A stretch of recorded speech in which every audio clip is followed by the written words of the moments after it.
span of 31 days across 15 major cities in the entire Philippines. Isang nationwide and extensive search ang naganap para sa susunod na magiging TV superstars ng Kapuso Network.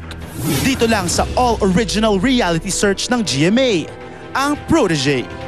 Sa magkakasunod na audition leg ng naturang programa, 5 bigating showbiz icons ang dumayo sa lahat ng sulok ng bansa para hanapin ang kani-kanilang protege.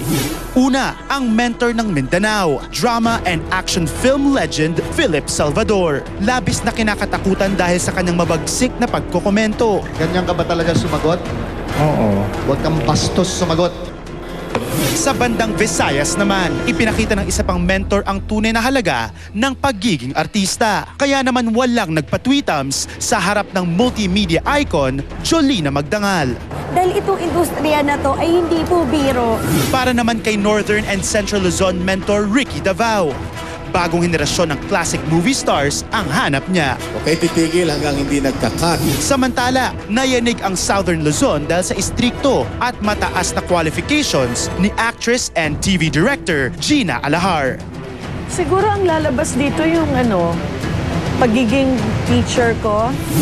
At sa Mega Manila, lahat na pasubo sa aktingan dahil ang pasado kay mentor Roderick Paulate, mga palaban sa pag-arte. Hindi pwedeng gwapo lang. Hindi pwedeng maganda lang. Sa hanay ng mga artistahin na sumabak sa matinding bakbakan para magkaroon ng big artista break, mahihirapan ang mga mentor sa pagpili ng kani-kanilang pambato.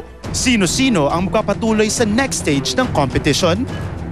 Watch a bigger battle unfold sa Protege, the battle for the big artista break.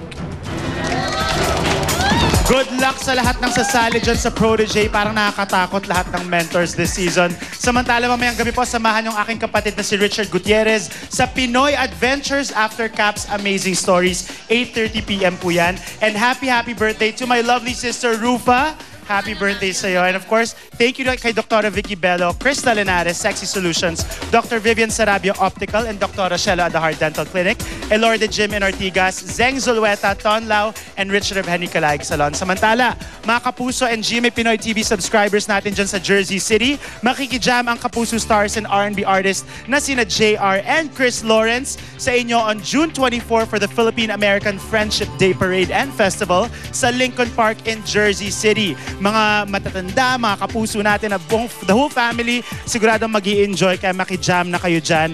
This event is brought to you by GMA Pinoy TV and GMA Live TV. Samantala mga kapuso, ang reaksyon naman ni Pacman sa pagbaliktad ng resulta ng laban nila ni Bradley, narito po.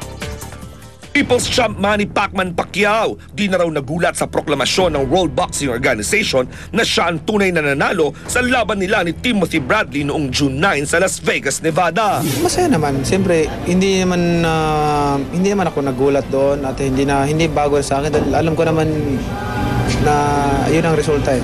Okay lang. Hindi naman tayo nasaktan sa laban.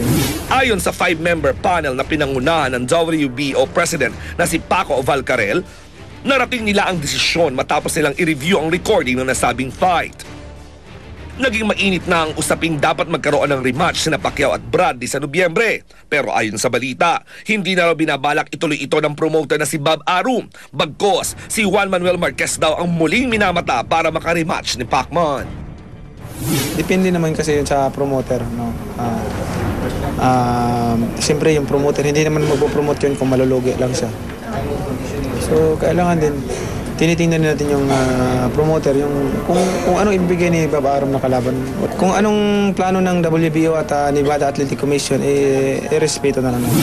Matapos salubungin ng kanyang mga kababayan, dumiretso agad si Congressman Manny sa Sarangani Province upang tulungan ang mga nabiktima ng sakuna. Tulungan natin sila lahat, yung mga napektuhang pamilya, nabigyan natin ng mga tulong. So, happy ako at God is with us. Bumili ako ng lupa galing sa premyo ko at dinivide natin sa bawat pamilya. So yun, para hindi na sila bumalik doon sa tabing ilog.